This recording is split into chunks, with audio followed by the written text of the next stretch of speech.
Hi, I'm Jay Ingram. I'm at the Hearing Loss Clinic in Calgary, and today we're going to take a trip from the outside of your ear right into your brain. And I promise none of this will hurt. Now, let's start with the outer ear, this curious, convoluted, twisty sort of piece of cartilage and skin. What does it do? It actually acts to collect the sounds around you. And you can prove that by making it bigger, like this.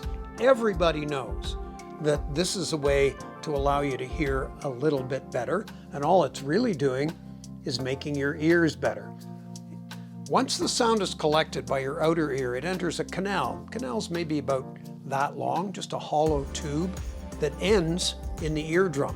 Eardrum is a piece of tissue stretched tight, held by muscles, and it vibrates like the head of a drum when sound waves impact it. Sound waves, are kind of a rippling effect in the air. The eardrum will vibrate in tune with those sound waves. More rapidly if it's a high frequency, high pitched sound, slower if it's low frequency and low pitched. The eardrum is the end of the outer ear, and now you get to the middle ear. And now we're looking at the inside side of the eardrum, and it's attached to three little bones: the hammer, the anvil, and the stirrup. They're the smallest bones in the human body. And because the hammer is attached to the eardrum, when the eardrum vibrates, the hammer vibrates too, and that vibration is sent along through all three bones, ending at the inner ear. What can go wrong in this middle ear? Well, if there's an infection and fluid accumulates, that can inhibit the movement of these little bones. So we've got the three bones. The last bone is attached to a membrane that is the beginning of the inner ear. And the inner ear is a very peculiar organ. It's a fluid-filled tube, but it's coiled like a snail shell.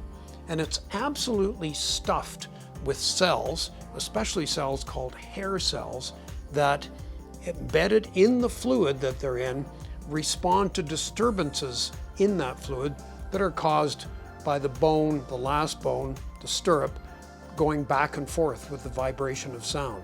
So these little hair cells wave.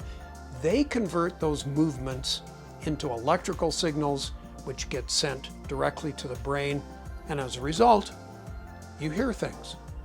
What can happen with the inner ear?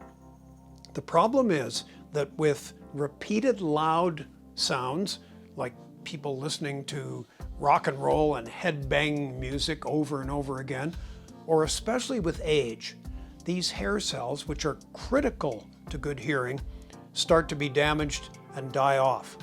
And it starts with the hair cells right at the opening to the inner ear. Those are the ones that detect the highest frequencies, and as damage spreads, it tends to move around the snail shape to lower and lower frequencies.